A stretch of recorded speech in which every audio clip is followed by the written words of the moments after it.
दोस्तों एक बार फिर से मैं आपके लिए SSC selection post phase 13 notification 2025 form fill up apply online process की अपडेट लेके आ चुके हैं। जी हाँ दोस्तों, कैसे आप सिलेक्शन पोस्ट फेज 13 के लिए 2423 वैकेंसीज के लिए अपना फॉर्म अप्लाई कर सकते हो। स्टेप बाय स्टेप कंप्लीट जानकारी आपको इस वीडियो में दी जाएगी।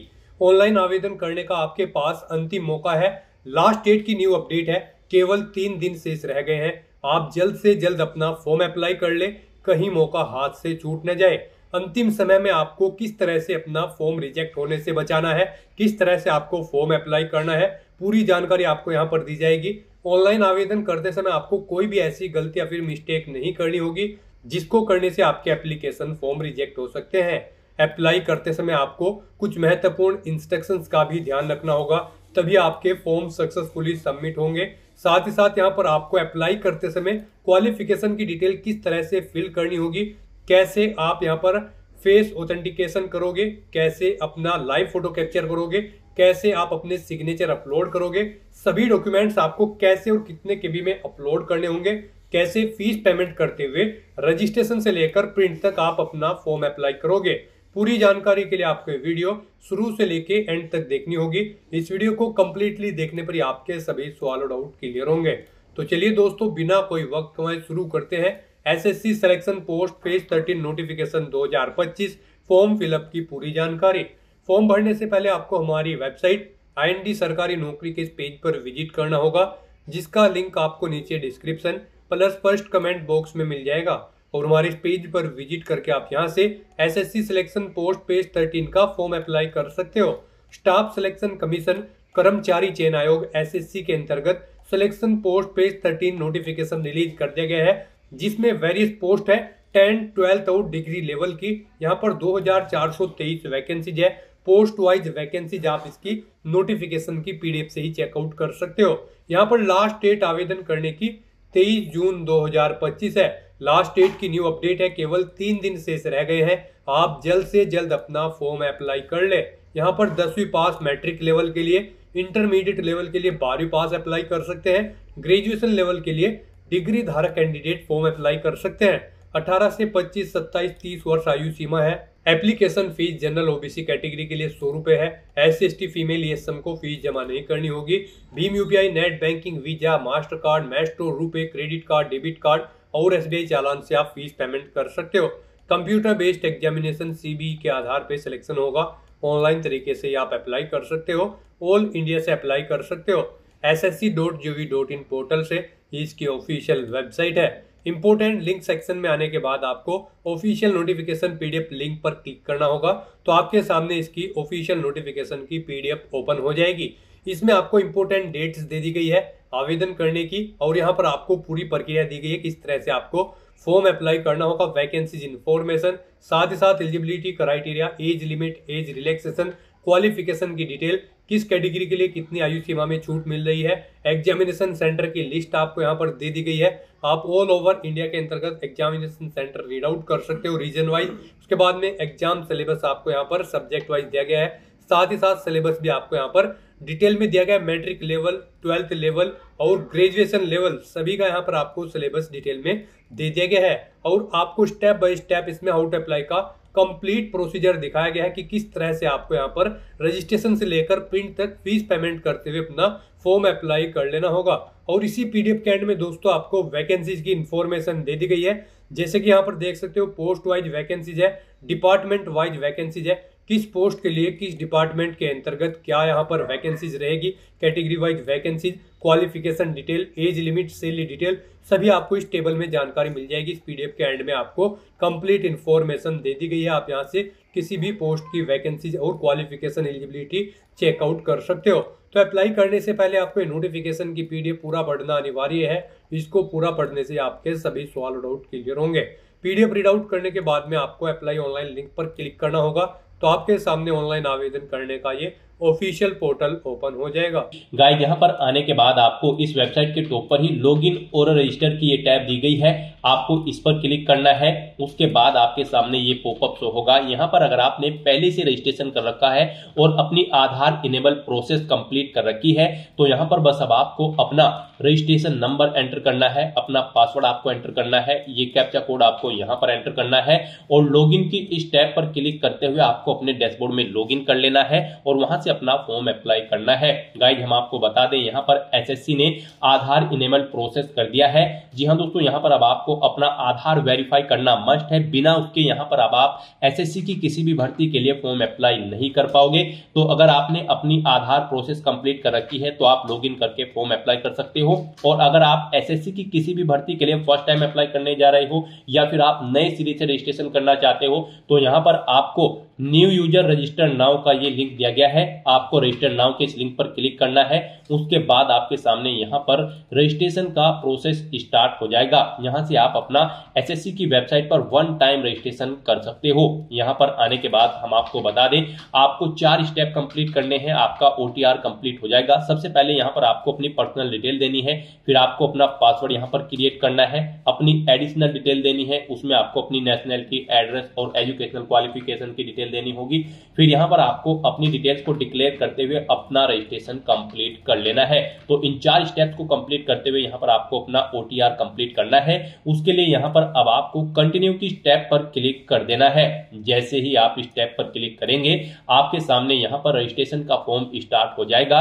यहाँ पर अब आपको सबसे पहले अपनी पर्सनल डिटेल देनी है। इसमें यहाँ पर सबसे पहले आपको ऑप्शन दिया गया है क्या आपके पास यहाँ पर आधार कार्ड है। यहाँ पर एसएससी ने अब भर्तियों के लिए आधार कार्ड मस्ट कर दिया गया है, आधार प्रोसेस आपको इनेबल कर लेनी है। तो अगर आपके पास आधार है तो आप यस ऑप्शन सेलेक्ट करेंगे। और गाइस यहाँ पर अगर आपके पास आधार नहीं है उसके लिए भी ऑप्शन है, अगर यहाँ पर आपके पास आधार नहीं है तो आप नो ऑप्शन सेलेक्ट करेंगे।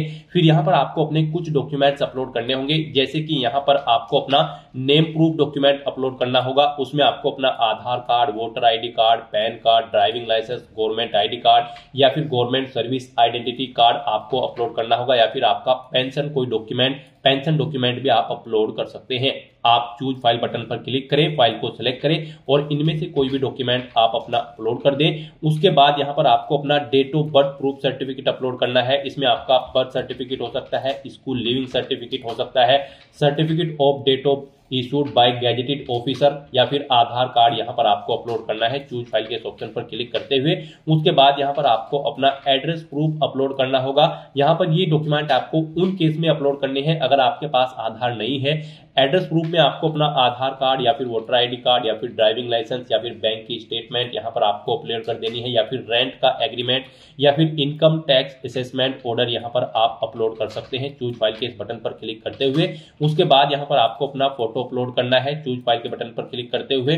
फिर यहाँ पर आपको अपना जेंडर प्रूफ अपलोड करना है। जेंडर प्रूफ में आपका आधार कार्ड हो सकता है, वोटर आईडी कार्ड हो सकता है, बर्थ सर्टिफिकेट हो सकती है या फिर आपका स्कूल लिविंग सर्टिफिकेट हो सकता है। यहाँ पर अगर आपके पास आधार नहीं है तो आपको इन सारे डॉक्यूमेंट्स को यहाँ पर अपलोड करना होगा।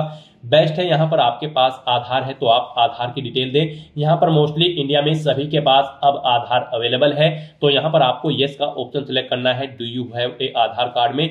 और उसके बाद यहाँ पर गाइड आपको अपना आधार नंबर यहाँ पर एंटर करना है। वही नंबर एक बार फिर से आपको एंटर करके उसे वेरीफाई कर लेना है। और फिर यहाँ पर गाइज आपको इस चेकबॉक्स को ओके करना है।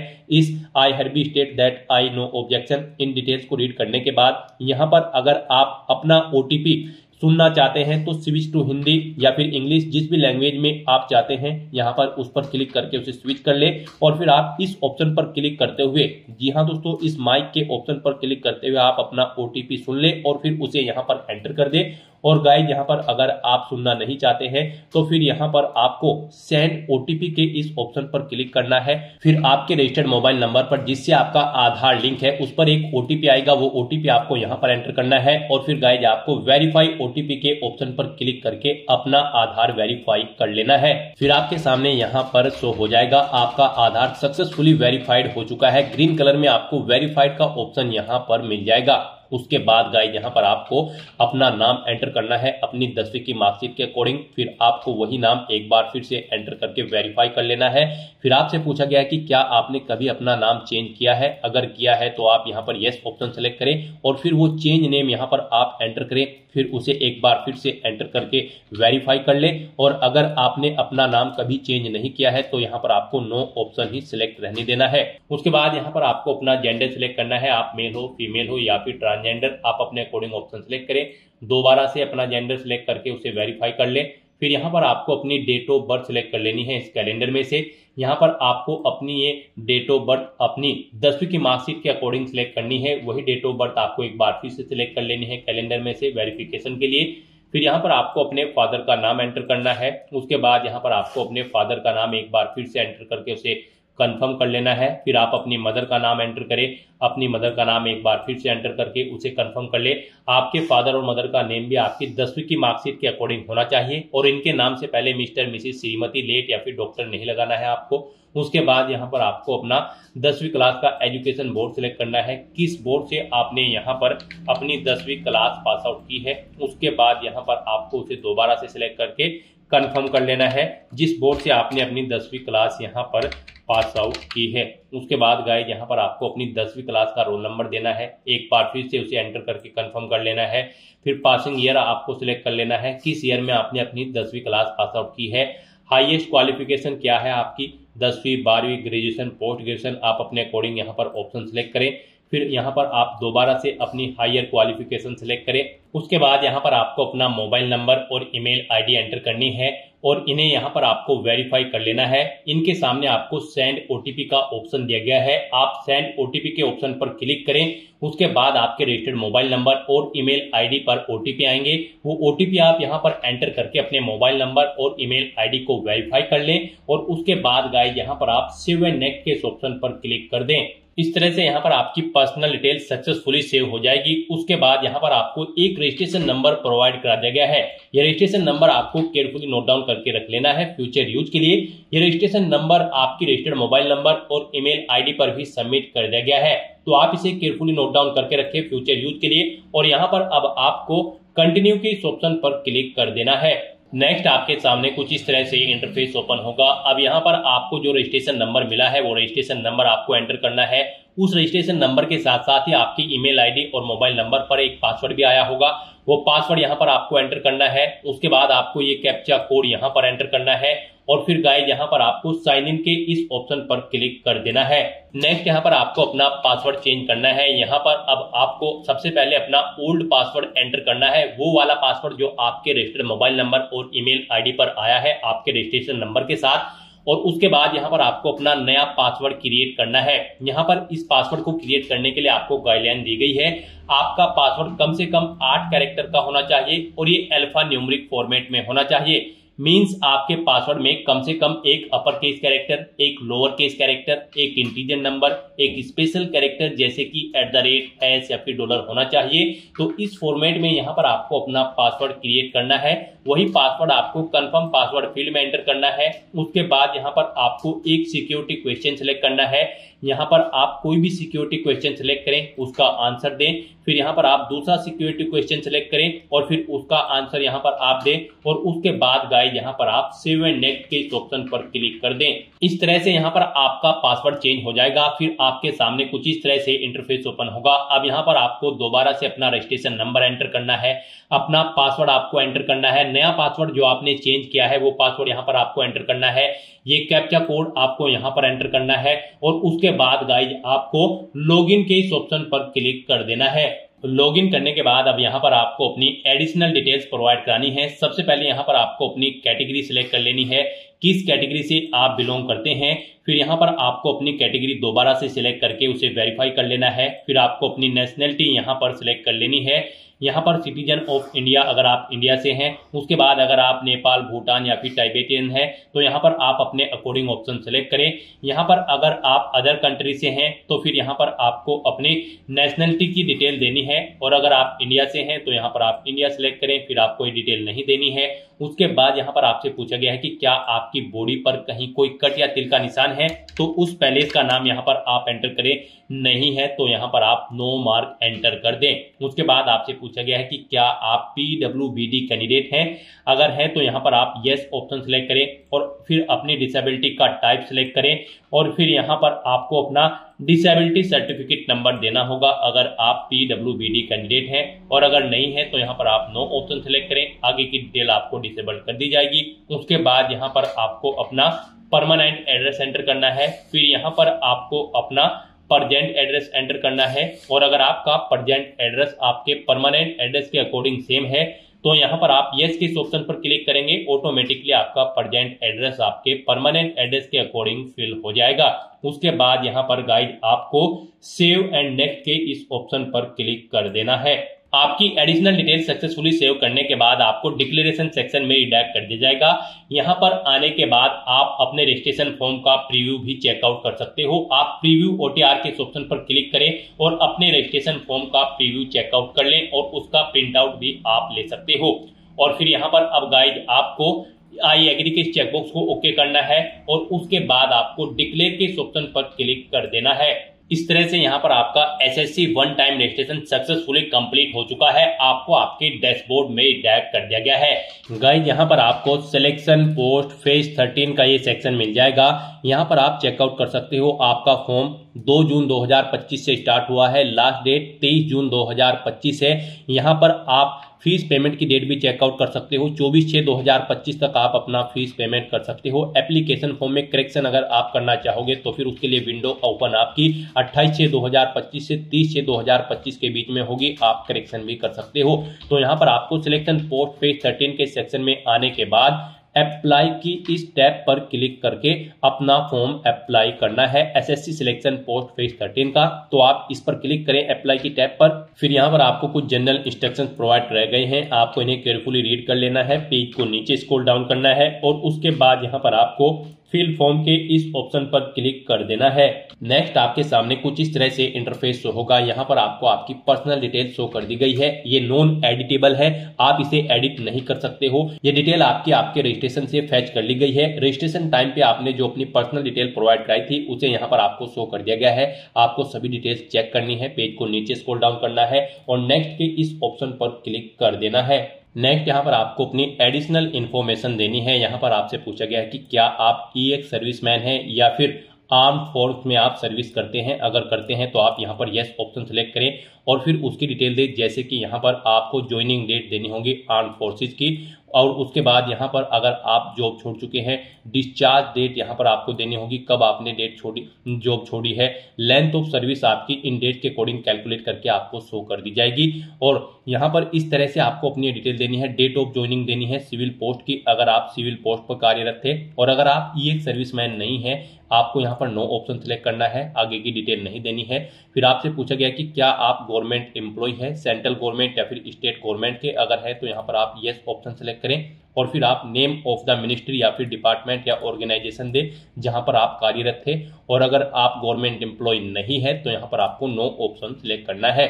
इस तरह से अपनी एडिशनल इन्फॉर्मेशन प्रोवाइड कराने के बाद फिर आपको यहाँ पर गाइड सेव एंड नेक्स्ट के इस ऑप्शन पर क्लिक कर देना है। नेक्स्ट यहाँ पर आपको अपने एग्जाम सेंटर सेलेक्ट करने हैं। यहाँ पर आपको 3 चॉइसेस दी गई हैं, आप अपनी चॉइस के अकॉर्डिंग यहाँ पर 3 एग्जाम सेंटर सेलेक्ट करें। जिसे आप फर्स्ट नंबर पर प्रेफरेंस देना चाहते हैं उसे यहाँ पर आप फर्स्ट नंबर पर सेलेक्ट करें, जिसे सेकंड और थर्ड पर रखना चाहते हैं उसे यहाँ पर आप सेकंड और थर्ड पर सेलेक्ट कर ले। फिर यहाँ पर आपसे पूछा गया है कि क्या आप person with benchmark disability candidate है और आपकी डिसेबिलिटी 40% से अबव है। यहाँ पर ये ऑप्शन आपके सामने डिसेबल कर दी जाएंगे। अगर आपने रजिस्ट्रेशन टाइम पर PWD कैंडिडेट में नो ऑप्शन सिलेक्ट किया होगा, यहाँ पर आपको ये ऑप्शन डिसेबल्ड कर दी जाएंगे, आप इनमें सिलेक्ट नहीं कर पाओगे। और अगर आप बेंचमार्क डिसेबिलिटी कैंडिडेट हैं और आपने रजिस्ट्रेशन टाइम पर यस ऑप्शन सेलेक्ट किया था तो फिर आपके सामने ये ऑप्शन यहाँ पर इनेबल कर दिए जाएंगे। फिर यहाँ पर आपसे फिजिकल लिमिटेशन के बारे में पूछा गया है, इसके बारे में आप पारा 9.2 और 9.3 से रीड कर सकते हो, अगर हैं तो आप यस करेंगे और फिर यहाँ पर आप अपना सर्टिफिकेट अपलोड करेंगे फिजिकल लिमिटेशन का, नहीं है तो आप नो ऑप्शन सेलेक्ट करेंगे। उसके बाद यहाँ पर अगर आपको स्क्राइब की जरूरत है, ये भी ऑप्शन आपके सामने इनेबल या डिसेबल होगा। जब आपने यहाँ पर रजिस्ट्रेशन टाइम पर डिटेल दी थी वहां पर आपसे पूछा गया था कि क्या आपको स्क्राइब की जरूरत है, अगर वहां पर आपने नो ऑप्शन सेलेक्ट किया होगा तो यहाँ पर आपको ये ऑप्शन डिसेबल कर दिया जाएगा। यस किया होगा तो फिर यहाँ पर आपको यस ऑप्शन सेलेक्ट करने का ऑप्शन मिल जाएगा। इस तरह से अपनी डिटेल यहाँ पर फिल करने के बाद फिर आपको सेव एंड नेक्स्ट के इस ऑप्शन पर क्लिक कर देना है। नेक्स्ट यहाँ पर आपको अपनी पोस्ट की डिटेल प्रोवाइड करनी है। यहाँ पर आपको रीजन सेलेक्ट करना है, जिस रीजन में आप पोस्ट के लिए अप्लाई करना चाहते हैं। उसके बाद यहाँ पर आपको पोस्ट कोड सेलेक्ट करना है, जिस पोस्ट के लिए आप अप्लाई करना चाहते हैं। फिर यहाँ पर आपको आपकी पोस्ट का नाम आपके इस पोस्ट कोड के अकॉर्डिंग शो कर दिया जाएगा। ये पोस्ट कोड और पोस्ट के नाम की डिटेल्स आप ऑफिशियल नोटिफिकेशन में से चेकआउट कर सकते हो। यहाँ पर ऑफिशियल नोटिफिकेशन में आप एनेक्जर 3 में आकर चेकआउट कर सकते हो। यहाँ पर आपको रीजन का नाम दिया गया है, पोस्ट का कैटेगरी नंबर दिया गया है यानी कि पोस्ट कोड, फिर यहाँ पर आपको पोस्ट का नाम दिया गया है। यहाँ पर आपका पोस्ट कोड ये रहेगा, पोस्ट कैटेगरी नंबर, फिर आपको डिपार्टमेंट का नाम दिया गया है, किस डिपार्टमेंट में ये पोस्ट निकली है, आयु सीमा कितनी है वो बता दी गई है, कितनी सैलरी आपको दी जाएगी, क्या यहाँ पर आपकी क्वालिफिकेशन होनी चाहिए इस पोस्ट के लिए, कौन सी कैटेगरी के लिए कितनी नंबर ऑफ वैकेंसीज है, ये पूरी डिटेल यहाँ पर आपको ऑफिशियल नोटिफिकेशन में दे दी गई है। यहाँ से आप पूरी डिटेल चेकआउट करें और उसके अकॉर्डिंग यहाँ पर आप अपना रीजन सेलेक्ट करें और फिर यहाँ पर आप पोस्ट कोड सेलेक्ट करें। उसके अकॉर्डिंग यहाँ पर आपको पोस्ट का नाम शो कर दिया जाएगा। फिर आपको यहाँ पर आपकी क्वालिफिकेशन भी इस पोस्ट के अकॉर्डिंग शो कर दी जाएगी जो रिक्वायर्ड है। फिर यहाँ पर आपको अपनी कैंडिडेट की क्वालिफिकेशन देनी है। यहाँ पर आपको अपनी हाईएस्ट क्वालिफिकेशन सेलेक्ट करनी है, यानी कि अगर आपने ग्रेजुएशन या फिर पोस्ट ग्रेजुएशन कर रखी है तो वो यहाँ पर आपको सेलेक्ट करना होगा। हाँ 10वीं या फिर 12वीं कर रखी है तो वो आपको सेलेक्ट कर लेनी होगी, तो यहाँ पर आपको अपनी हाईएस्ट क्वालिफिकेशन सेलेक्ट कर लेनी है। फिर यहाँ पर indicate detail of any other educational qualification relevant to the post if required by you. यहाँ पर आप डिटेल दे सकते हैं, अगर आपके पास इस पोस्ट से रिलेटेड कोई और एजुकेशनल क्वालिफिकेशन है तो उसकी डिटेल यहाँ पर आप दे सकते हैं, और नहीं देना चाहते हैं तो आप इस कॉलम को खाली छोड़ सकते हैं। फिर यहाँ पर आपको इसेंशियल क्वालिफिकेशन बता दी गई है, आपने जो पोस्ट ऊपर सेलेक्ट की है पोस्ट कोड के अकॉर्डिंग उसकी जो भी इसेंशियल क्वालिफिकेशन होगी वो यहाँ पर आपको शो कर दी जाएगी। फिर यहाँ पर आपसे पूछा गया है कि यहाँ पर आपको read the above post related requirement, आपने जो ऊपर पोस्ट सेलेक्ट की है उसके लिए जो रिक्वायरमेंट्स है आप उसे फुलफिल करते हैं, यानी कि आप उसको कंप्लीट करते हैं तो आपको चेकबॉक्स को ओके कर देना है, यानी कि ये क्वालिफिकेशन आपके पास है। फिर यहाँ पर आपसे पूछा गया है कि क्या आपके पास रिक्वायर्ड इसेंशियल क्वालिफिकेशन है जिस पोस्ट के लिए आप अप्लाई करने जा रहे हो, तो यहाँ पर आपको येस ऑप्शन सेलेक्ट करना है।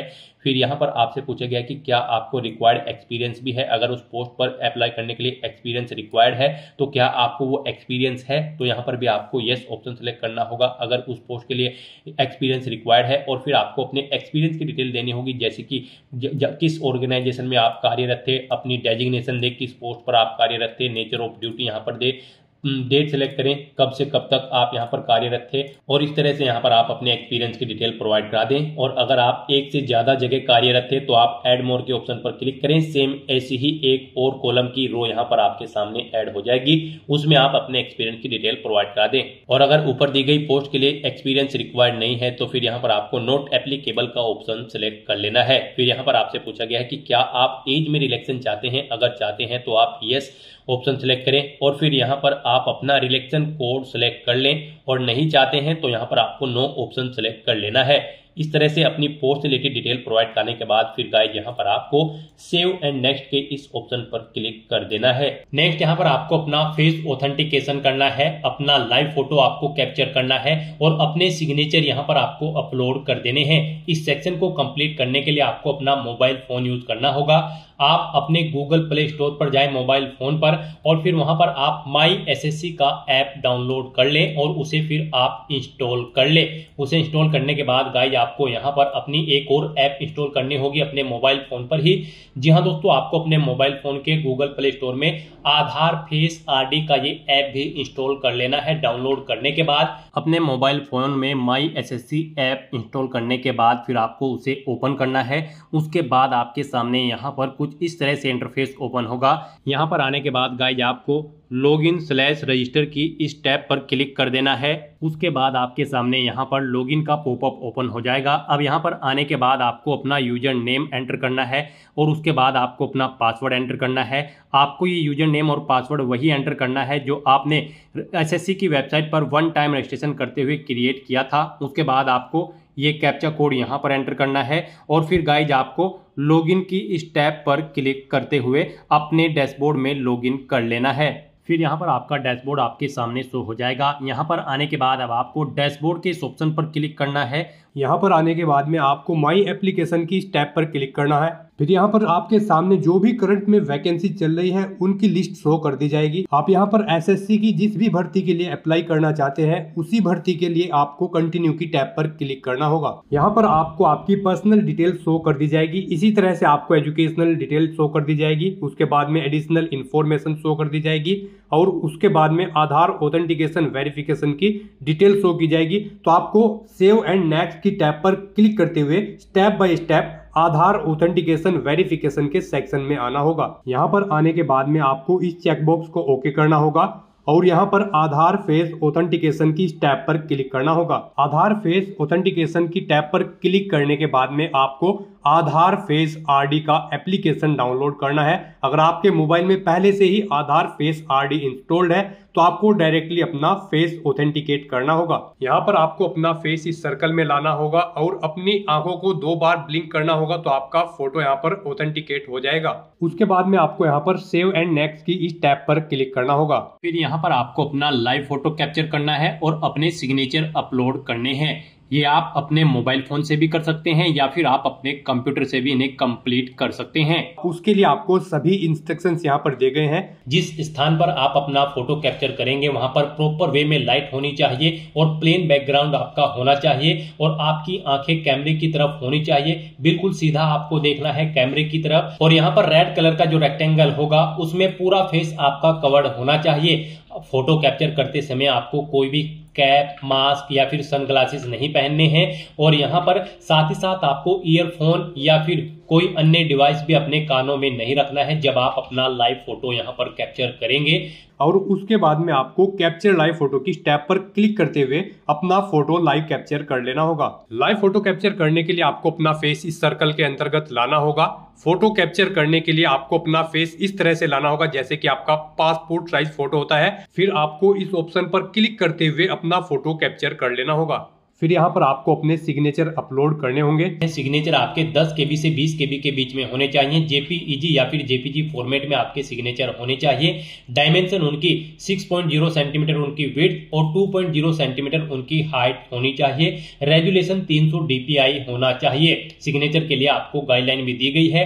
आप यहाँ पर क्लिक हियर टू रीड के इस लिंक पर क्लिक करें और यहाँ पर आपके सामने ये PDF ओपन हो जाएगी। इसमें आप चेकआउट कर सकते हो कि किस तरह से आपके सिग्नेचर होने चाहिए। यहाँ पर एक बॉक्स के अंदर आपके सिग्नेचर होने चाहिए। कुछ इस तरह से यहाँ पर आपके सिग्नेचर एक्सेप्टेबल होंगे। गाइस इस फॉर्मेट में आपके सिग्नेचर एक्सेप्टेबल होंगे और इन फॉर्मेट्स में आपके सिग्नेचर यहाँ पर एक्सेप्टेबल नहीं होंगे। आपको इन्हें केयरफुली चेकआउट कर लेना है। एग्जांपल्स आपको यहाँ पर दिए गए हैं, इनके अकॉर्डिंग आपको अपने सिग्नेचर करने हैं। सिग्नेचर अपलोड करने के लिए आपको अपलोड योर सिग्नेचर की टैब पर क्लिक करना होगा। इस टैब पर आप क्लिक करें, अपनी फाइल को सिलेक्ट करें और यहाँ पर अपना सिग्नेचर अपलोड कर दें। उसके बाद में यहाँ पर आपको सेव एंड नेक्स्ट की इस टैब पर क्लिक करना होगा। तो दोस्तों इस तरह से आपका आधार ऑथेंटिकेशन वेरिफिकेशन कंप्लीट हो जाएगा। आपका लाइव फोटो कैप्चर हो जाएगा और आपके सिग्नेचर भी अपलोड हो जाएंगे। नेक्स्ट आपको आपके एप्लीकेशन फॉर्म का पूरा प्रीव्यू शो कर दिया गया है। आपको सभी डिटेल्स केयरफुली चेकआउट करनी है। आप जिस सेक्शन में एडिट करना चाहते हैं अगर कोई मिस्टेक है तो आप एडिट कर सकते हैं या फिर गाइस यहाँ पर आप गो बैक के इस ऑप्शन पर क्लिक करके भी एडिट कर सकते हैं। और अगर सभी चीजें ओके हैं तो बस यहाँ पर अब आपको सेव एंड नेक्स्ट के इस ऑप्शन पर क्लिक कर देना है। नेक्स्ट आपके सामने डिक्लेरेशन सेक्शन ओपन हो जाएगा। अब यहाँ पर आपको आई एग्री के इस चेकबॉक्स को ओके करना है। ये कैप्चा कोड आपको यहाँ पर एंटर करना है और फिर गाइज आपको सबमिट के इस ऑप्शन पर क्लिक कर देना है। नेक्स्ट आपके सामने कुछ इस तरह से इंटरफेस शो होगा। यहाँ पर आपका एप्लीकेशन फॉर्म सक्सेसफुली सबमिट हो चुका है। आप यहाँ पर मैसेज चेकआउट कर सकते हो। यहाँ पर अब आप प्रिंट एप्लीकेशन के इस ऑप्शन पर क्लिक करके अपने एप्लीकेशन फॉर्म का एक हार्ड कॉपी प्रिंट आउट ले सकते हो फ्यूचर यूज के लिए, फ्यूचर रेफरेंस के लिए। गाइस यहाँ पर अगर आप रिजर्व कैटेगरी से बिलोंग करते हैं तो फिर यहाँ पर आपको कोई फीस जमा नहीं करानी है। और अगर आप यहाँ पर जनरल ओबीसी कैंडिडेट है, अनरिजर्व कैटेगरी कैंडिडेट है, तो फिर यहाँ पर आपको 100 रुपए फीस के रूप में जमा कराने होंगे, जो कि आप डेबिट कार्ड, क्रेडिट कार्ड या फिर नेट बैंकिंग के माध्यम से या फिर यूपीआई के माध्यम से जमा करा सकते हो। उसके बाद यहाँ पर आपका फॉर्म सबमिट होगा और फिर आप अपने एप्लीकेशन फॉर्म का प्रिंट आउट ले लेंगे। तो यहाँ पर अब आपका फॉर्म सबमिट हो चुका है। अगर आप रिजर्व कैटेगरी से बिलोंग करते हैं तो अब यहाँ पर आप गो टू डैशबोर्ड के इस टैब पर क्लिक करके अपने डैशबोर्ड में जाकर चेकआउट कर सकते हो कि आपका एप्लीकेशन फॉर्म सक्सेसफुली सबमिट हो चुका है या फिर नहीं। आपको आपके फॉर्म का स्टेटस आपके डैशबोर्ड में शो कर दिया जाएगा। अपने डैशबोर्ड में आकर आप यहाँ पर एप्लीकेशन स्टेटस के इस लिंक पर क्लिक करके अपने एप्लीकेशन फॉर्म का स्टेटस चेकआउट कर सकते हो कि वो सक्सेसफुली सबमिट हो चुका है या फिर नहीं। और यहां से भी आप गाइड प्रिंट के ऑप्शन पर क्लिक करके अपने एप्लीकेशन फॉर्म का एक हार्ड कॉपी प्रिंट आउट ले सकते हो, फ्यूचर यूज के लिए, फ्यूचर रेफरेंस के लिए। तो दोस्तों ऐसे आप एसएससी सिलेक्शन पोस्ट फेज 13 के 2423 खाली पदों को भरने के लिए अपने फॉर्म अप्लाई कर सकते हो बिना कोई मिस्टेक किए हुए। आज की इस वीडियो में बस इतना ही। आई होप ये वीडियो आपको पसंद आई होगी। अगर पसंद आई हो तो इसे लाइक और शेयर करें। चैनल पर नए हो तो इसे सब्सक्राइब कर लें। Thanks for watching.